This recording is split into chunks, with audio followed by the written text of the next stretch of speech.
Oh, hi, my name is Yvonne Livingston, and this is Ask a Black Psychologist. Today, I'm going to talk about marriage, the institution of it, and how God intended this to be according to the answer that was given to me. I know that marriage means different things to different people and how they choose to explain it or live it. This is very personal to me. I bring no one else into this type of conversation or relationship besides my husband, me, and God, and I have children.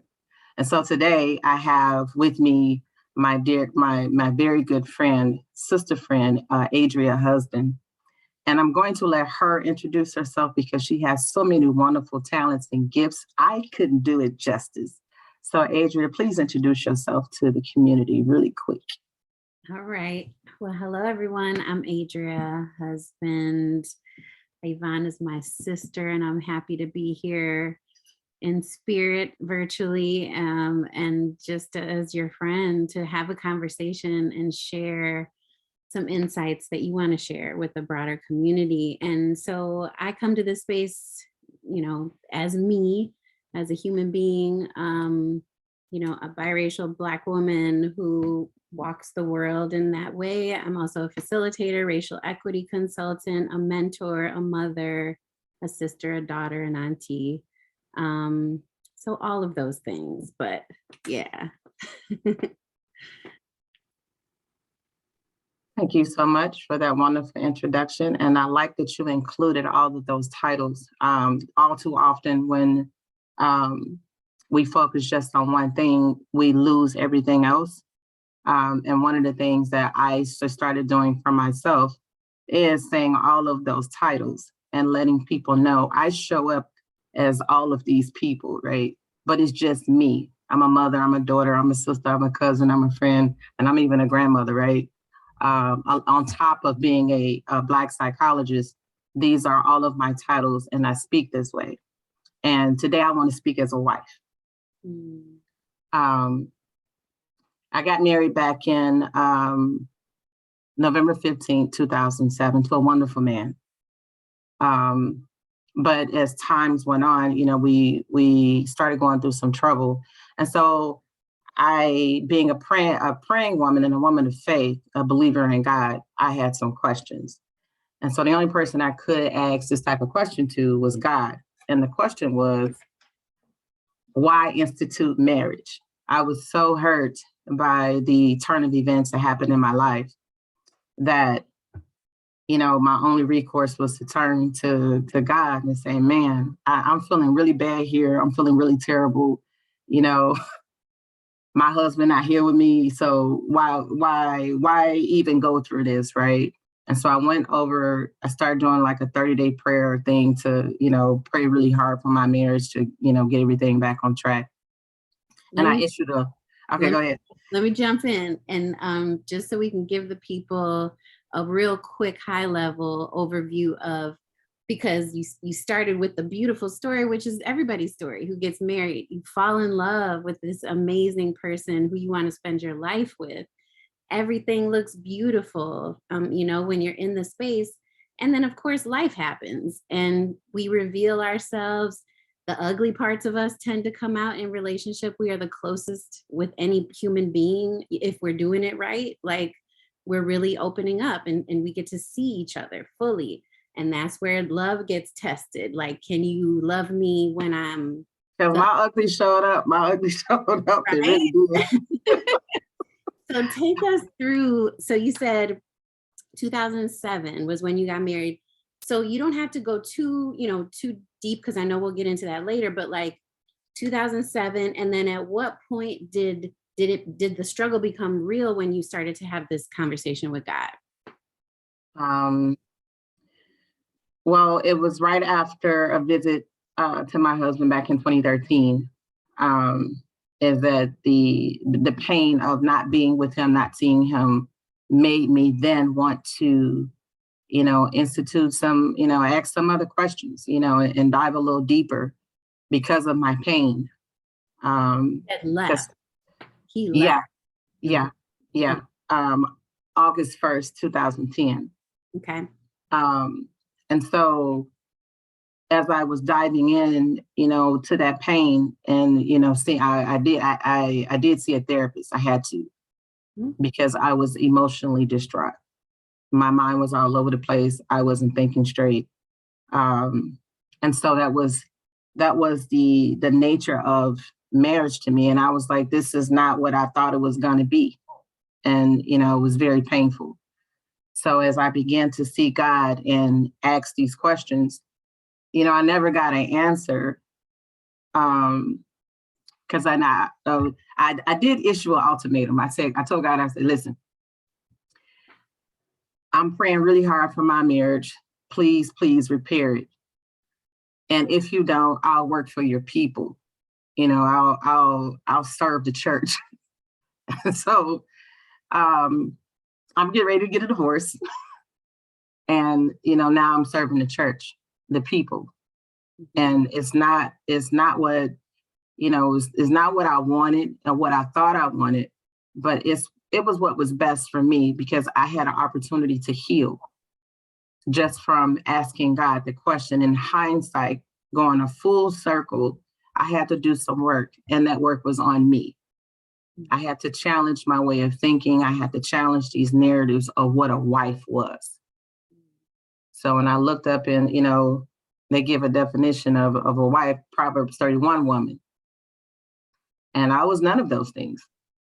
I could cook and clean. I did a little, but no one could really speak that highly of me to say, man, this is my wife, and my children say this is my mother. Only just in description though, but not really in your heart. To really know that someone is there for you and you for them. It's the wheel in the middle of a wheel. You keep moving. And when my wheel stopped, that's when, I felt like my world was collapsing because of that full halt like that. I wasn't complete because I thought I needed someone else to complete me. And when in all actuality, I didn't. So that was so the question that I asked God and how God began to answer me was to tell me that the structure of a family is to build community, to, have a male and a female's perspective in raising children. How should that be? What does it look like? And becoming a psychologist, and I didn't know which field I wanted to go in because it's so many different branches. And what felt comfortable to me, what felt like home, was being a child psychologist, being able to nurture that environment, because the family structure is what, is how it happens. Sure, we send our children out to church and to school and all of these different things, but home is where it starts first. And they need both, right? They need a male and a female's perspective, because, children don't get here by themselves. I know we got in vitro and different things like that, but it still takes a man to have a child. We can't separate that. It takes sperm and an egg to produce a child. And so when you have that put together in this little body, it's supposed to be loved and nurtured so it can become, so that they can become a productive person in society. And a product of their environment, a loving home. And so that's what marriage, that was the answer that I got from God, was to produce children in a loving home, in a loving environment. Because if it's toxic, ain't nobody gonna be happy. And before my transition, before my change, wasn't nobody happy. And when my pastor told me I was key to fixing all of this, I was like, tell me how, what I gotta do. He's like, I don't know. It wasn't until I got quiet and God began to talk to me and answer my question that kind of put me on the path that I'm on. And I'm a wife. Yeah. Talk us through what your idea of marriage was at the time that you got married, and then what was revealed to you and what your understanding is today. So prior to the me now, I thought marriage was, wife, cooking and cleaning, taking care of the home, working if she has to. Or my ideal situation was for me to just stay home with the kids. I was looking for, to be Mrs. Cleaver or from Leave It to Beaver type show, right? Take my kids to, school and, participate and, PTA stuff and school dances and showing up for everything. That's what I wanted. And that's what I thought marriage was. And since we didn't have any children together, that to me wasn't, I wanted to have a closer bond. I wanted to, I wanted to have a child with him because, I wanted to produce that love, love of two people inside of a young person, and doing it right, having a child with my husband. I had kids with other people and, none of them married me, so it's like, I wanted to gift him with all of me, everything. And now I know different, right? I did end up staying home with my children only because I got sick. And so I became a mother that way, being in the home, watching everything and learning that, a lot of stuff was toxic because I didn't know how to communicate. I didn't know how to use my voice. And, I was always slamming things, stressing everybody out because I wasn't happy. And happiness doesn't come from other people. Happiness comes from within. How do you feel about your life?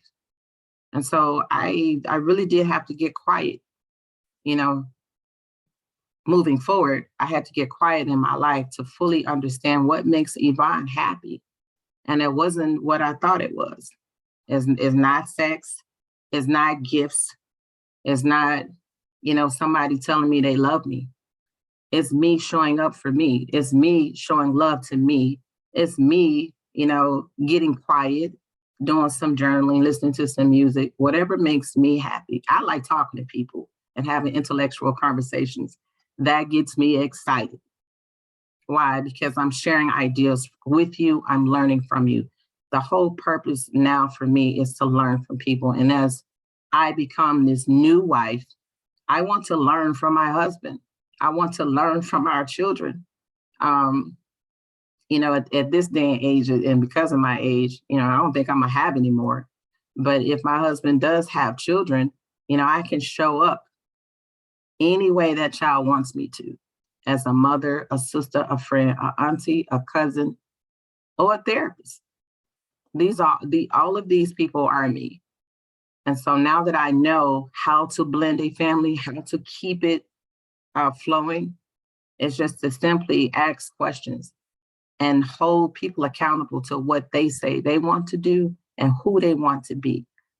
I'm a supporter, I'm a lover, I'm a nurturer. I know how to do that now. It's like, what are the things that you need to become successful?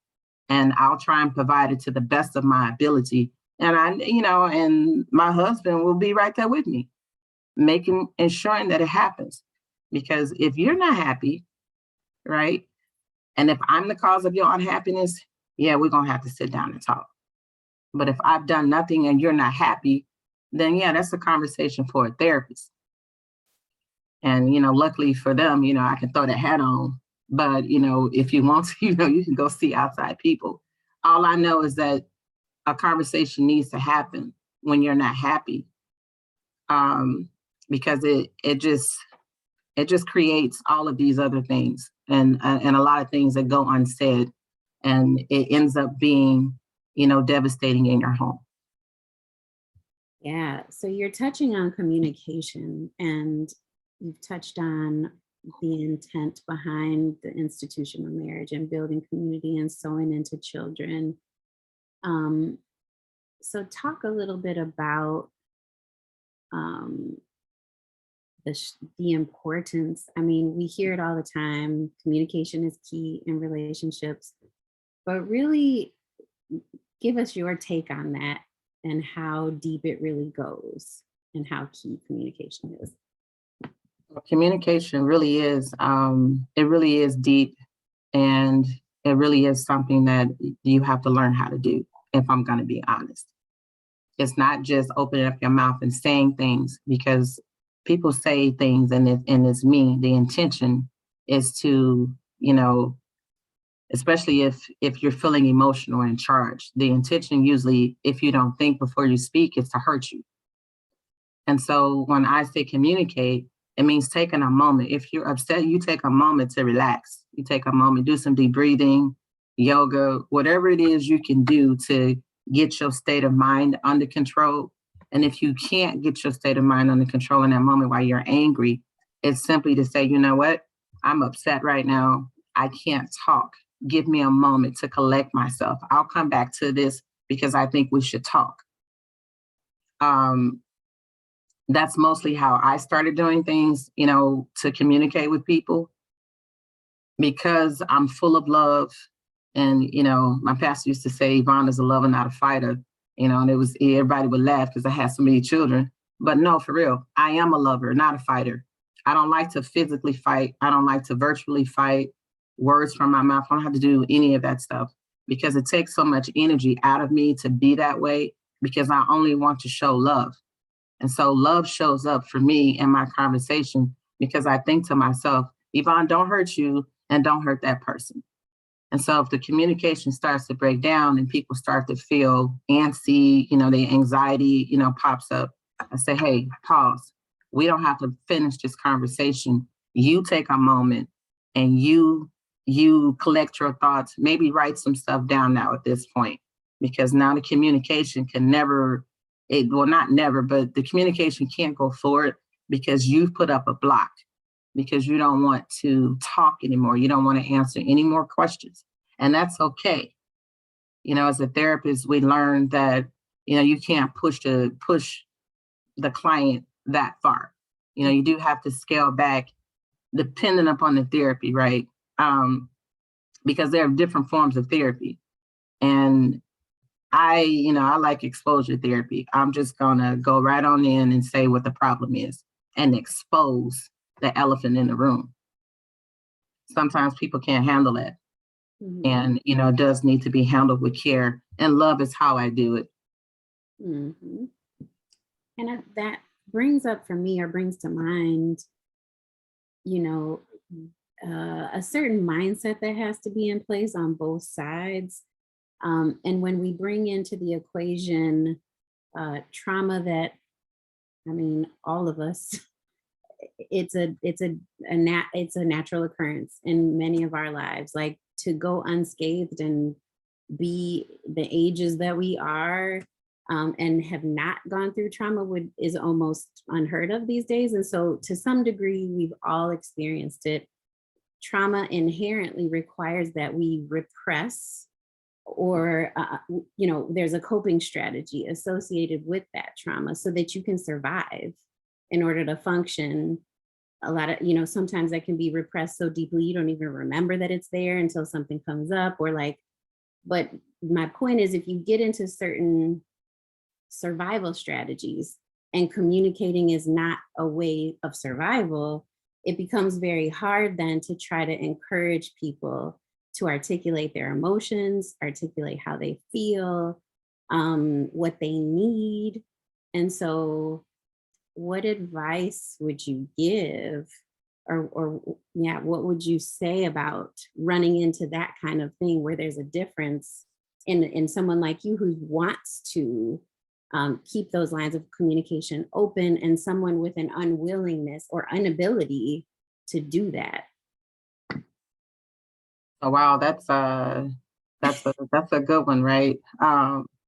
And since I'm brand new at this, becoming a Black psychologist, it really was organic for me. I had no materials from Black people other than what I got in my Black studies classes. But what I did see was language that described people's living conditions.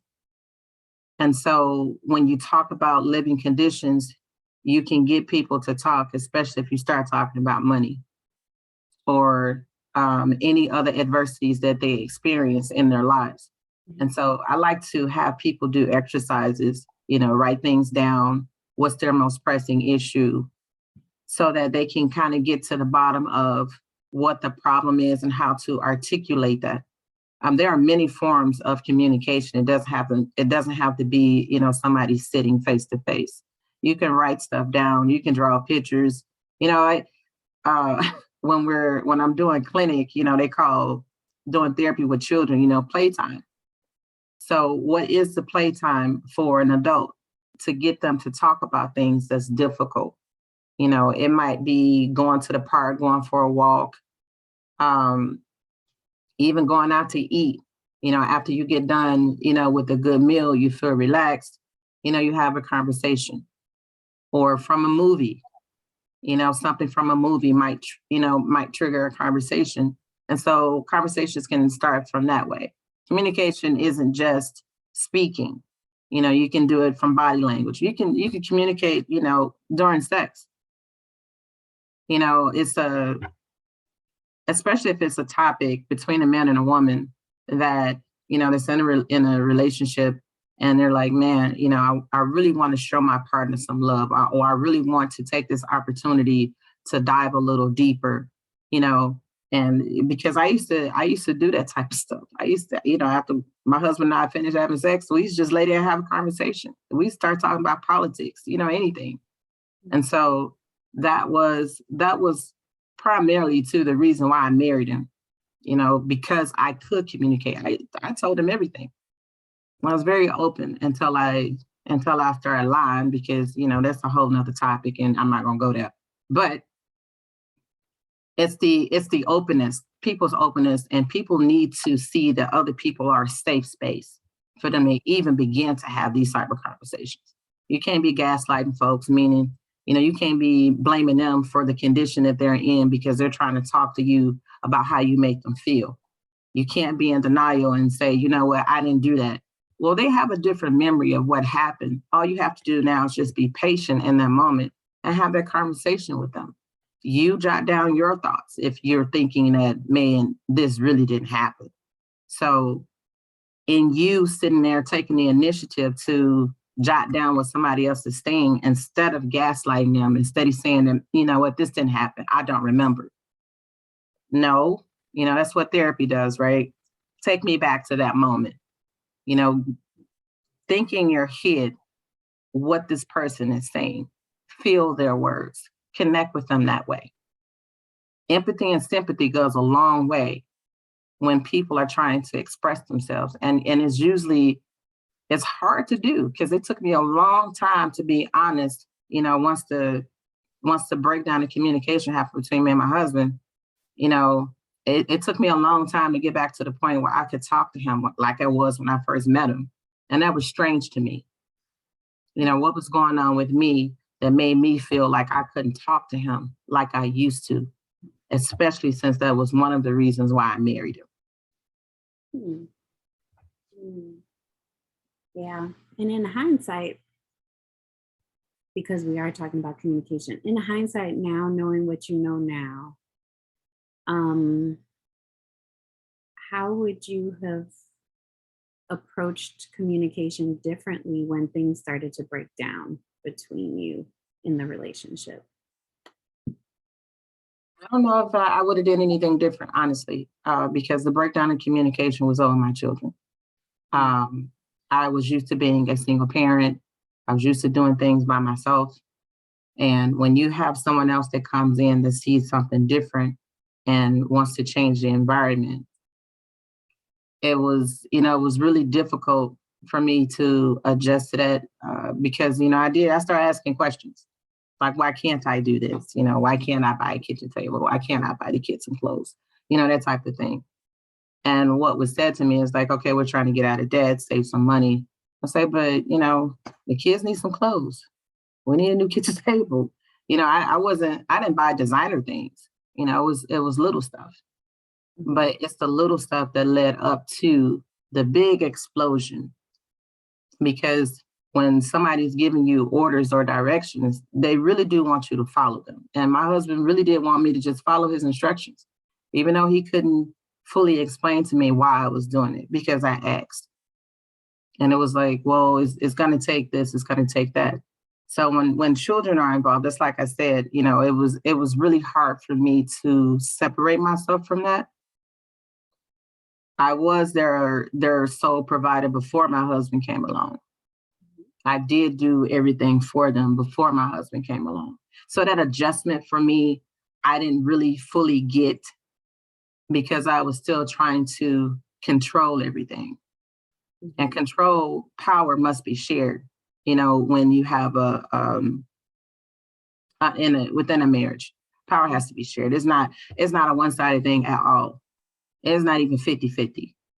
It's whoever needs who in that moment. And quite frankly, sometimes you give 90, sometimes you give 100%, and the other person gives nothing because in that moment they can't give anything. They're physically and emotionally not there. Mm-hmm.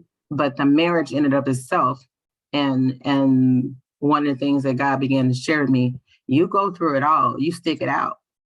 It was the vow that I stuck to. It was the vow of loving someone who said they love me. It was the vow of knowing that someone else came into a situation that they did not create to, for me to be like, man, this must be love. It's gotta be. And why I wanted to hold on to it. But love must be free. Even now, I really do understand that. And why I tell people, don't be trying to possess me. Don't do that. Because I must be free. Freedom is going to be out here in the world and coming back home. Not cheating, not talking to someone to get them interested in you because you made a commitment to someone else. And, you need to stick to that. And so that's kind of like, where I got with this. And, and it took me years to get here. And now, I can have a long distance relationship with anybody. You ain't got to live with me. And I'm not saying that I won't, because, people not up on my marriage type of thing. But I really can't live in two separate households. I've been doing this since 2010. And, I kept myself because I had questions about the institution of marriage and why, being a Christian, why God instituted marriage. What was the purpose? What was the nature of it? And so now that I fully understand what that is, I ain't got to possess nobody. You go off and do what you need to do. Just don't hurt me. And don't hurt yourself while you're doing it. Mm-hmm. So I know that as women, we tend to be very, very good at self-analyzing. And that's a blanket statement. I'll claim that because maybe not all women do it, but I definitely did do it back in the day. I just started. So I can't make a blanket statement. But oftentimes I do feel like women are very self-critical before we look at other people. Like, so when something goes wrong, it's like, what did I do? Wait a minute, let me go back and retrace my steps. And in a marriage and in your marriage, as you look back and reflect on, because you've touched on so many things that we could unpack a lot longer around like the roles of the husband and wife and like children involved, children who are not your husband's, like all the relationships between the children and your husband, like all of those things we could talk about a lot. But thinking too about the point at which you're also needing to evaluate who this individual is that you're joining your life with, with God's, blessing it to do so for the rest of your life. There also it requires some level of measuring the quality of their character too, and whether the values are aligned, and having some explicit conversation around like, here's what I'm thinking this means. What do you think this means? Here are my expectations. What are you expecting? So that there's alignment. And when if there's an order, like him giving an order to do X, Y, Z, who's that order coming from? Because I think about, like, if the blind is leading the blind and you're obedient to a blind person, that's a mess. So like that all has to come into the equation too, right? And so as you kind of think about or reflect on that and the man that he was, I mean, and of course years have passed. Everybody continues to evolve and grow, hopefully. But like, are there times that you've looked back and said, you know, where he was at, or the man that he was, I wish I had asked him this question or gotten really concrete or clear about these particular things too, to make sure that we're on the same page? Actually, I'm glad that you brought that up. And then so hindsight, I didn't ask all of those questions. I really didn't. And that's because, I thought we had talked about everything and I had accepted him as he was.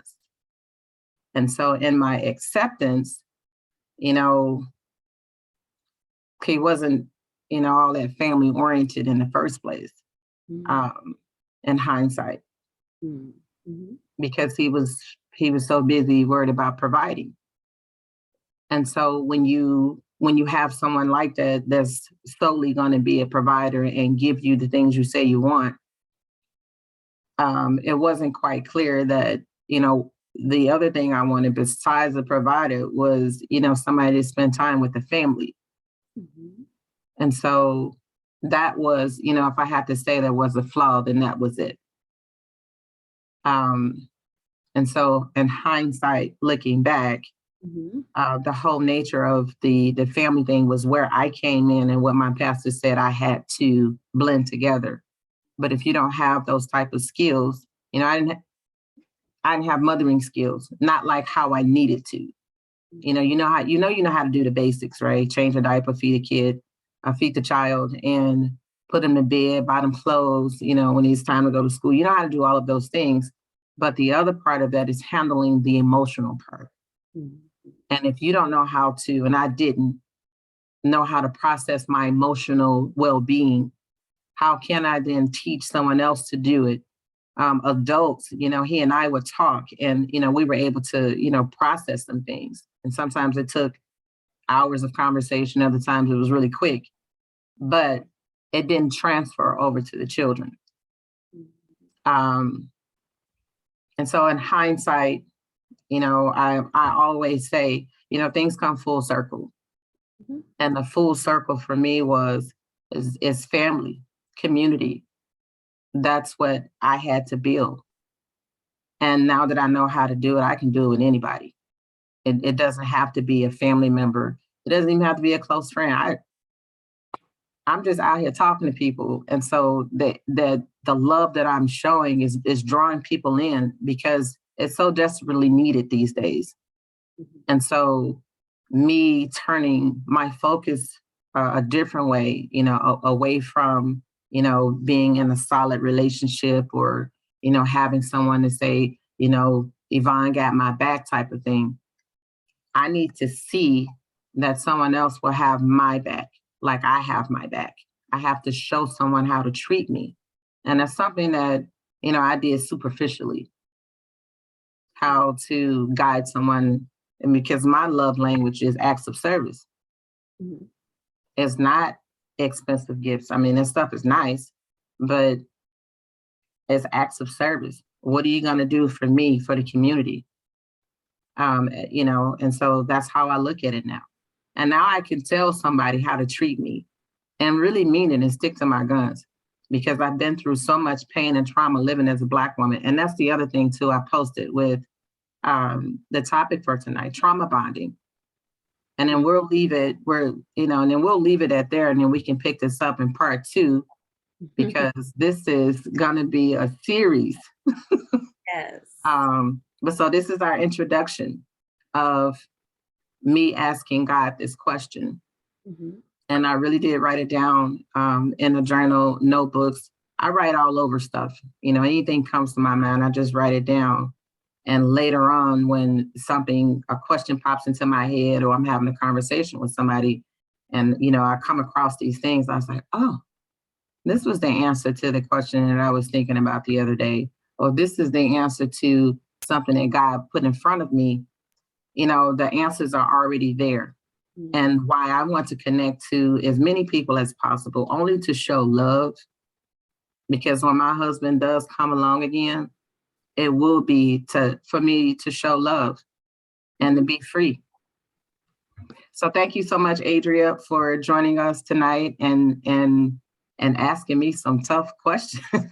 No problem. And for those of you watching, if you have some questions you would like us to cover in part 2, 3, 4, 5, 6, 7, drop them in the comments. Wow, she said 4, 5, 6, 7. I say 10.